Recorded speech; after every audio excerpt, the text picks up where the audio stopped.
Mauni siya karon ang Samsung automatic washing machine. Ang problema ani nag-error siya og C4 code error. So gi-search na ko sa internet, ang problema kay supply sa tubig. Nya mao man ni siya kini man ang pinaka valve niya bago siya mag-supply tubig sa washing machine. So kung gitan-aw nako, nakita man ako nga naa siya crack, pero wala ko testere, physical check lang nako siya. Pero mao gyud na suspitsa nako kay siyempre di man ang control sa tubig. So akong giutingkay karon, tanaw gyud ako nga nagi problema siya. So mao na nag-order ko sa online. Naman na siya code, isubay lang ninyo na sa code. Nanay code siya, nagabutang na yung kaha.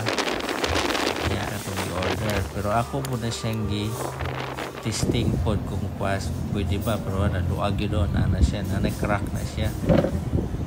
So testingan na to. Karon i-fix na ako na siya. Supply bagi siya ang tubig. Huwag mo pa na problema. Start na ko.